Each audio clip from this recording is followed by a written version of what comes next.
नमस्कार विद्यार्थी मित्रांनो, डॉक्टर सुशील स्पॉटलाईट या आपल्या यूट्यूब चॅनलवर तुमचं सर्वांचं स्वागत आहे। आज आपण 20 जानेवारी 2021चं चालू घडामोडी विश्लेषण बघणार आहोत। तत्पूर्वी डॉक्टर सुशील स्पॉटलाईटला टेलिग्रामवर फॉलो करण्यासाठी डिस्क्रिप्शनमधली लिंक तुम्ही वापरू शकता। फेसबुकवर आपला ग्रुप आहे तिथेही फॉलो करू शकता। स्पॉटलाईट इयरबुक आणि स्पॉटलाईट MCQ बुक जे आहे तर त्याच्या पोस्टल सर्व्हिससाठीचे 2 नंबर तुमच्यासमोर आहे। एक के सागरचा नंबर आहे बघा 9923906500, स्कॉलरचा नंबर आहे 8446430119 आणि हे बुक जे आहेत दोघं हे के सागर ऑनलाईन ॲमेझॉन, Cart91, फ्लिपकार्ट या प्लॅटफॉर्मवर सुद्धा ऑनलाईन उपलब्ध आहेत।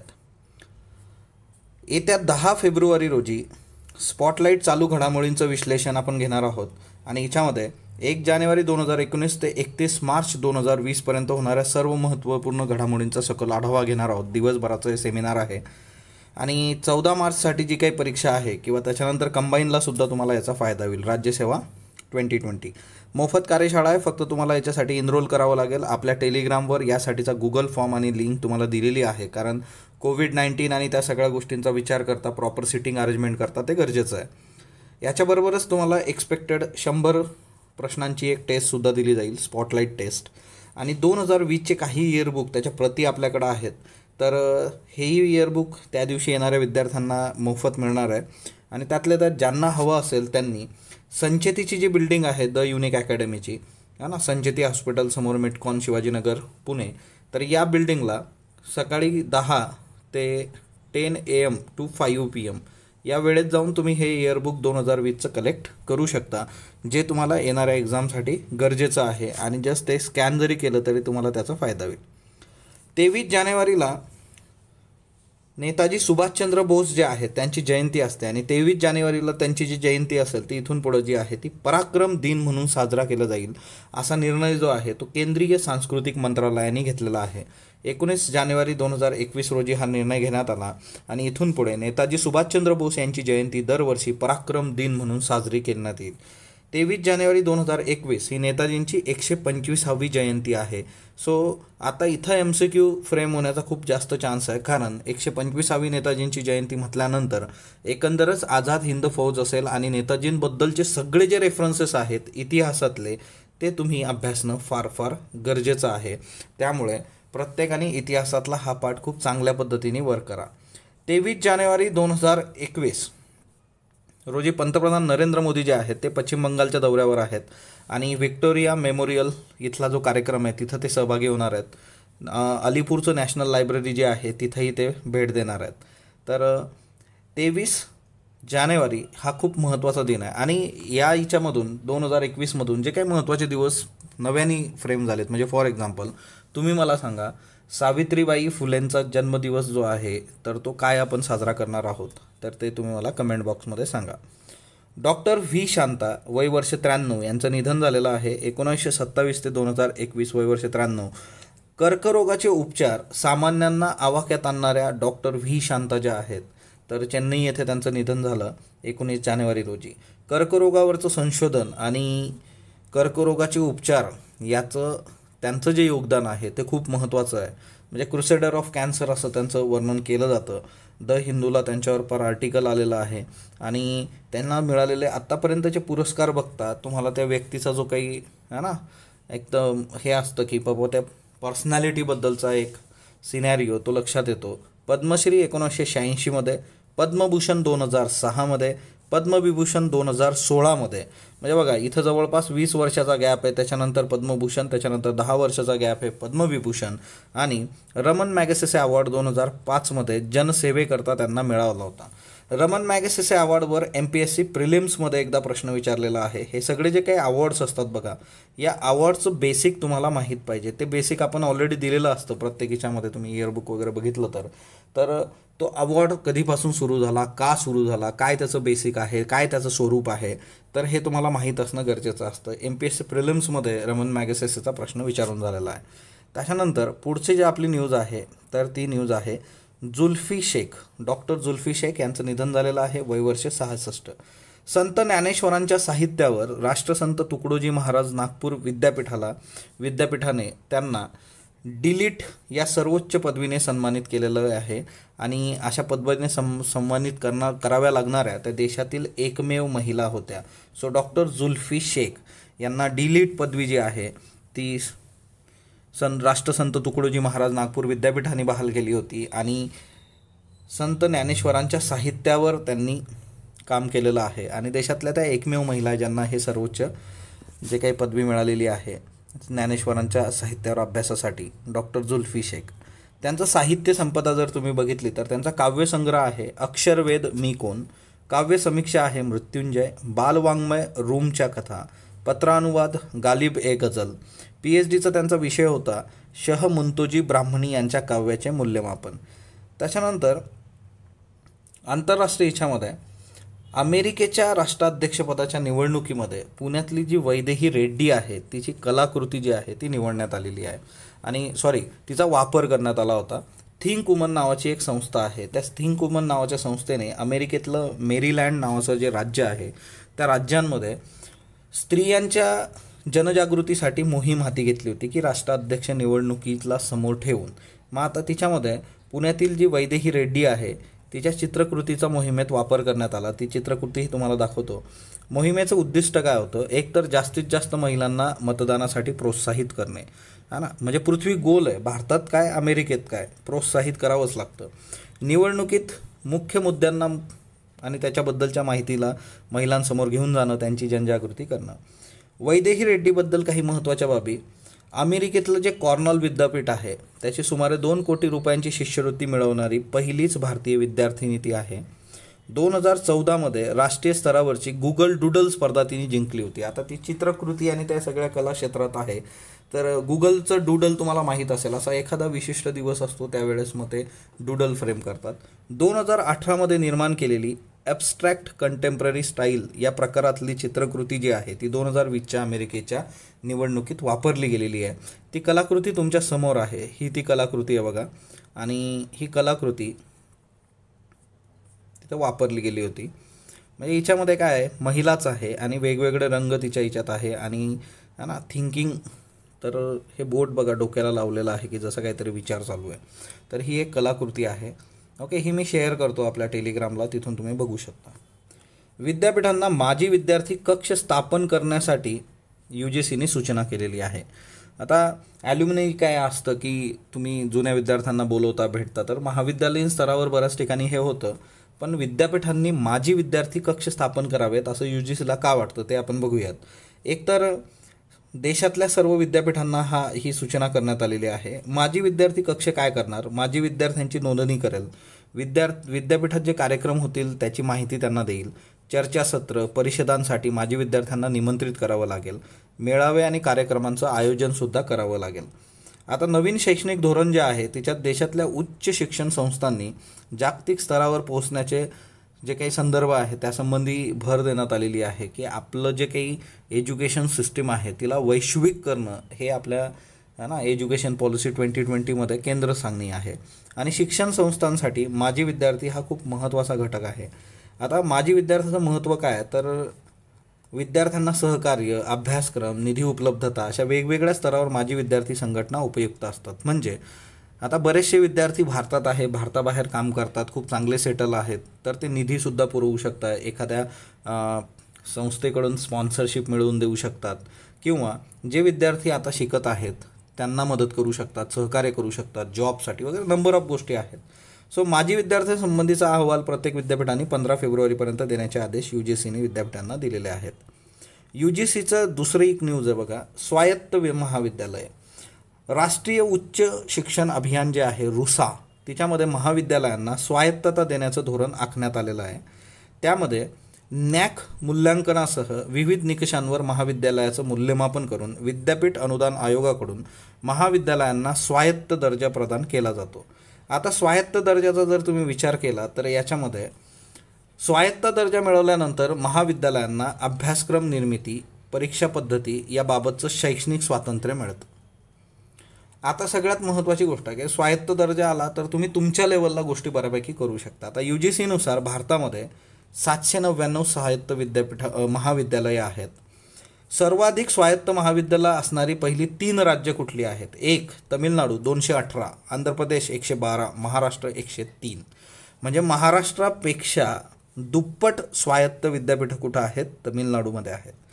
महाराष्ट्रात सर्वाधिक स्वायत्त महाविद्यालय असणारी पहिली 3 विद्यापीठं कुठल्या विद्यापीठाच्या अंतर्गत सर्वात जास्त स्वायत्त महाविद्यालय आहेत? तर मुंबई विद्यापीठ 41, सावित्रीबाई पुणे फुले विद्यापीठ 22, कोल्हापूर शिवाजी विद्यापीठ 16.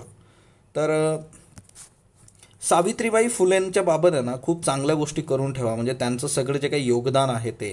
कारण यावर्षी GS4मध्ये जे काही लैंगिक असमानतेमध्ये त्यांचं योगदान विचारलं गेलं है ना UPSC मेन्समध्ये. त्याच्यानंतर त्यांचा रेफरन्स ऑलरेडी दिन विशेषमध्ये आपण घेतला होता. सो सावित्रीबाई फुलेंचं योगदान आणि त्यासंबंधीच्या गोष्टी खूप चांगल्या करा, येत्या काळामध्ये महत्त्वाचं आहे. UGCचं जे काही सिम्बॉल आहे बघा, तर बोधचिन्ह ते तुमच्यासमोर आहे आणि त्यांचं बोधवाक्य जे आहे ज्ञान विज्ञान विमुक्ते. आता 2 गोष्टी मी तुम्हाला दाखवल्या. तुमचं काम आहे UGCची स्थापना कधी झाली, UGCचा उद्देश काय होता. ओके. भारत ऑस्ट्रेलिया कसोटी मालिका जी आहे ती आपण जिंकलेली आहे. बॉर्डर गावस्कर करंडक जो आहे, तर 19 जानेवारी 2021 रोजी भारताने ऑस्ट्रेलिया विरुद्ध 4थ्या क्रिकेट कसोटीमध्ये 5व्या दिवशी 3 गडी राखून अभूतपूर्व विजय मिळवला.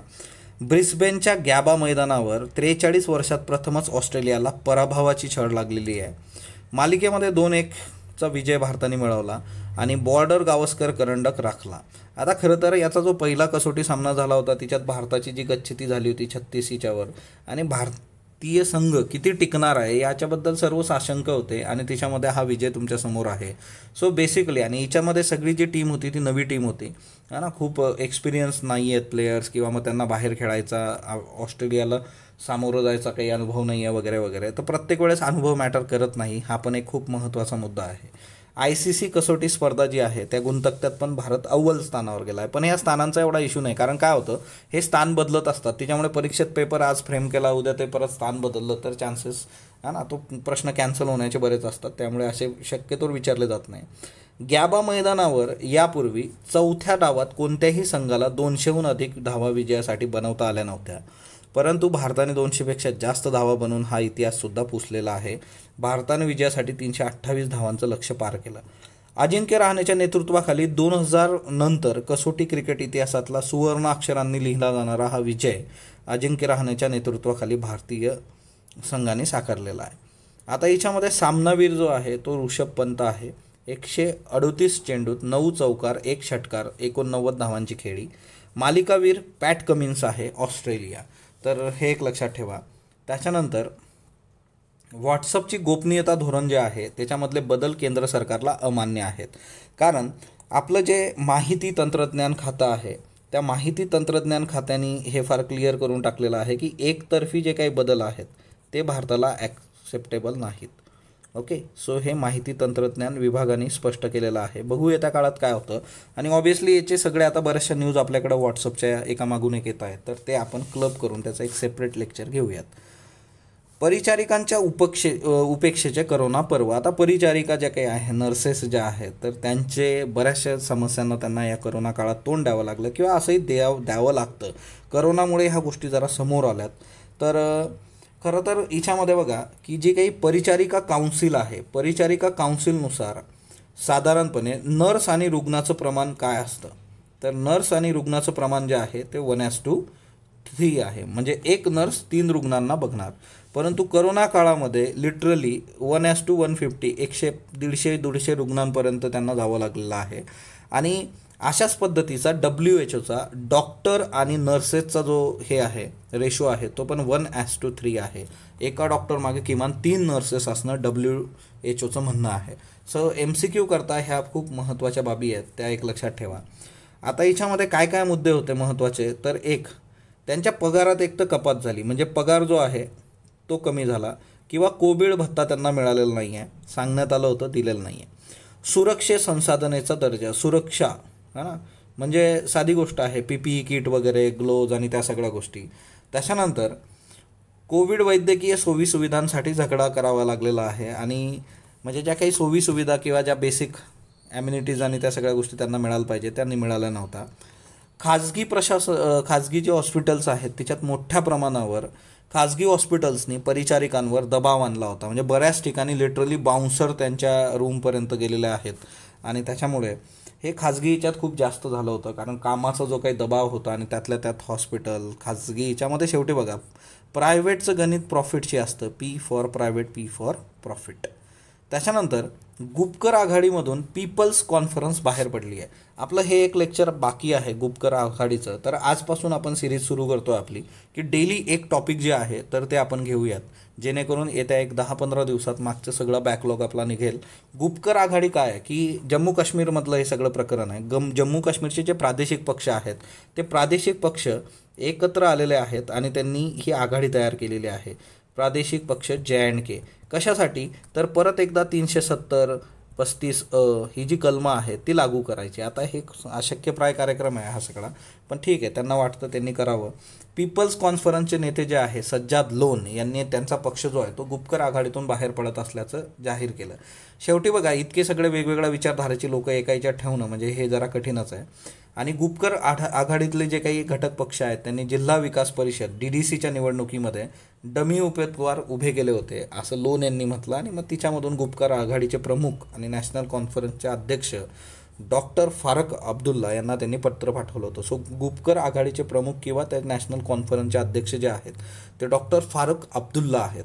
यांनी हा सगळा पुढाकार घेतलेला आहे की आपण परत एकदा जम्मू काश्मीरमधली जी काही पूर्वस्थिती होती सगळी 5 ऑगस्ट 2019च्या आधी तर ती आणूयात. बजेट सेशन जे आहे तिच्यामध्ये आता प्रश्न उत्तराचा तास असणार आहे. हा प्रश्न उत्तराचा तास जो होता तो मान्सून जे सेशन होतं आपलं तर त्याच्यामध्ये नव्हता. मान्सून सेशनमध्ये तो सस्पेंड केला होता आणि त्याच्यावरून सरकारवर बराच टीका टिप्पणी झाली होती. म्हणजे लोकशाहीमध्ये तुम्हाला प्रश्न विचारण्याची मुभा असावी आणि समोरच्या आणि सत्तेतल्या लोकांनी त्याचं उत्तर दिलं पाहिजे. फक्त ॲक्च्युली जे काय होतं की कोविड-19च्या प्रिकॉशनरी मेजर करता गव्हर्नमेंटने ते पाऊल उचललं होतं. सो आता क्वेश्चन आर असणार आहे. आपल्या इयरबुकमध्ये प्रश्न उत्तराचा तास रद्द झाल्यामुळे याचं बेसिक प्रॉपरली सगळं दिलं आहे. येत्या काळामध्ये करंट बेसिकमध्ये प्रश्न उत्तराचा तास आणि त्याच्या संबंधित जे प्रश्न आहे ते हमखास विचारले जातील. त्याच्यामुळे ते तुम्ही करून घेणं गरजेचं आहे. त्याच्यानंतर military specialist to get S-400 training in Moscow. आता S-400 ऑबियसली 2019मध्ये आपण घेतलं होतं. आपल्या याच्यावर S-400चं प्रॉपर लेक्चरसुद्धा आहे. 2021 इयरबुकमध्ये प्रॉपर हे सगळं आहे. फोटो सकट दिलेला आहे. ही S-400 प्रणाली आहे. भारताने S-400 ट्रेम्थ त्याच्याकरता $5.43 बिलियन करार रशियाबरोबर केलेला आहे. आणि ही काय आहे, एअर डिफेन्स सिस्टीम आहे. म्हणजे हवेतून जर एखादं क्षेपणास्त्र येत असेल तर त्याला हे काय करतं की तिथल्या तिथं नष्ट करतं. सो S-400 जी आहे ती एअर डिफेन्स सिस्टीम आहे. ओके, तर हा एक खूप महत्त्वाचा मुद्दा आहे इथं. S-400चं लेक्चर आपल्या याच्यावर आहे. मी तुम्हाला जेवढे लेक्चर सांगतो की हे लेक्चर ऑलरेडी आपल्या याच्यावर आहे, तर तुमचं काम आहे की तुम्ही ते लेक्चर बघितलं पाहिजे जर तुम्हाला S-400 माहीत नसेल तर. पुतीन यांच्या सहकाऱ्यांवर निर्बंध घाला. आता नवाल्नी जे आहेत त्यांना अटक करण्यात आली. आपण बघितलं रशियाचं सगळं प्रकरण. रशियाची अजून एक न्यूज आहे तीही आपण बघणार आहोत. तर नवाल्नी यांनी युरोपियन कंट्रीजला किंवा बाकी पाश्चिमात्य देशांना सांगितलेलं आहे की तुम्ही पुतीन यांच्या सहकाऱ्यांवर निर्बंध घाला आणि 8 सहकाऱ्यांची नावं वगैरे त्यांनी दिलेली आहेत. आता रशियाच्या अगेन्स्ट जे आहे की रशियाच्या अगेन्स्ट निर्बंध घातले पाहिजे असं आवाहन 3 देशांनी केलेलं आहे. तिच्यामध्ये लॅटविया जे आहे, त्याच्यानंतर लिथुनिया जे आहे आणि इस्टोनिया आहे ना. या 3 देशांचं काय वैशिष्ट्य आहे ते मला सांगा बरं. हे आपण लेक्चरमध्येही घेतलं होतं इयरबुकमध्ये, पण हे आहे मॅप सकट आहे बघा. Latvia, Lithuania, Estonia. तर ह्या 3 देशांनी आवाहन केलेलं आहे की रशियावर निर्बंध लादायचे. पण रशियावर निर्बंध लादण्यासाठी बाकीचे देश पुढे येतील असं वाटत नाही आणि फार कमी शक्यता आहे त्याची. तर बघू येत्या काळात काय होतं. आणि नवाल्नी हे प्रकरण जे आहे ते तितकंसं सोपं नाही आहे पुतीन यांच्या बाबतीत. आता सप्टेंबरमध्ये रशियामध्ये निवडणूक होणार आहे बघा, सप्टेंबर 2021. आता पुतीन यांच्या अगेन्स्ट 2 कारणांमुळे तिथं नकारात्मक जनमत आहे. त्याचं रिझन एक आहे, एक तर कोविड-19ची जी परिस्थिती आणि त्याच्यामधून प्रत्येक देशामध्ये लोकांना बेरोजगारी, गरिबी याचा सामना करावा लागला. दुसरी महत्त्वाची गोष्ट, पुतीन यांनी घटनेत बदल करून 2036पर्यंत अध्यक्षपद त्यांच्याकडे राहील ते चेंजेस करून घेतले रशियाच्या बाबतीमध्ये. म्हणजे त्यांची कार्यकाळ 2024ला संपत होता, पण त्यांनी ते चेंजेस केले आणि 2036पर्यंत ते आता त्या पदावर राहतील.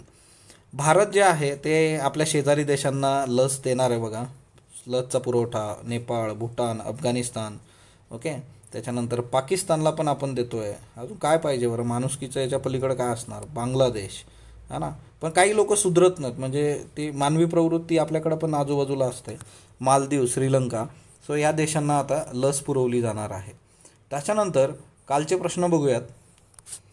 बँक स्थापनेचं वर्ष आणि बँक तर 1806 bank of Bengal, 1840 bank of Bombay, 1843 bank of Madras. Okay. So आता हे इतकं प्रॉपरली सिरीज येत आहे ना लोकसत्ताला, तर ह्या गोष्टी थोड्या नीट करून ठेवा. करोना लसीकरणाच्या पहिल्या दिवशी कोणत्या राज्यात सर्वाधिक लसीकरण? उत्तर प्रदेश. डॉक्टर राजेंद्र प्रसाद हे सर्वाधिक दया याचिकांना मंजुरी देणारे राष्ट्रपती म्हणून ओळखले जातात, बरोबर. आणि व्यंकटरमण यांनी राष्ट्रपती पदावर असताना सर्वाधिक दया याचिका फेटाळल्या होत्या, हेही बरोबर आहे. दोन्ही स्टेटमेंट योग्य आहेत. 2 ॲप्स दरम्यान माहितीची देवाणघेवाण टाळणारे जनरल डेटा प्रोटेक्शन रेग्युलेशन हे कशाशी संबंधित आहे? तर युरोपशी संबंधित आहे. म्हणजे जसं व्हॉट्सअपचं आजकाल जे चालू आहे त्या अनुषंगाने. 2021 G7 राष्ट्रांची जी परिषद आहे ती कोणत्या देशाच्या अध्यक्षतेखाली पार पडणार? ब्रिटन. आणि ब्रिटनचे जे अध्यक्ष आहे बोरिस जॉन्सन, त्यांनी भारताचे पंतप्रधान नरेंद्र मोदी यांना आमंत्रित केलेलं आहे. जूनमध्ये ही परिषद होणार आहे. 19 जानेवारी 2021 चीनद्वारे अरुणाचल व आसाममध्ये गाव निर्माण केले गेले. पहिलं स्टेटमेंट आहे. अरुणाचल प्रदेशमधील सुबनसिरी जिल्ह्यात केस सारीचू नदीच्या किनाऱ्यावर भारतीय सीमेच्या आत चीनने गाव वसवलेले आहे. फक्त अयोग्य, बयोग्य, अबयोग्य दोन्ही अयोग्य. संयुक्त राष्ट्रांद्वारे साथरोग सज्जता आंतरराष्ट्रीय दिन कधी साजरा केला जातो? 1 डिसेंबर, 27 डिसेंबर, 1 जानेवारी, 31 जानेवारी. ॲनाफायलॅक्सिस ही संकल्पना कशाशी संबंधित आहे? लसीकरण, वनस्पती प्रजाती, प्राणी प्रजाती, अवकाश तंत्रज्ञान. महाराष्ट्रामध्ये 18 जानेवारी 2021 पासून रस्ते सुरक्षा आठवडा सुरू झाला. 18 जानेवारी 2021 पासून महाराष्ट्रात 30वा रस्ते सुरक्षा आठवडा सुरू झाला. फक्त अयोग्य, बयोग्य, अबयोग्य यापैकी नाही, है ना. नियम, संयम आणि यम, तुम्हाला जर आठवत असेल महाराष्ट्राच्या मुख्यमंत्र्यांचा संदेश. व्हर्टिकल चार्ली ही संकल्पना कशाशी संबंधित आहे? गुप्तहेर, विमान, क्षेपणास्त्र, रडार. याची उत्तरं तुम्ही कमेंट बॉक्समध्ये देणार आहात. स्पॉटलाईटला जो तुम्ही प्रतिसाद देता त्याबद्दल मी आपला आभारी आहे. स्पॉटलाईटला लाईक करा, शेअर करा, सबस्क्राईब करा. धन्यवाद विद्यार्थी मित्रांनो.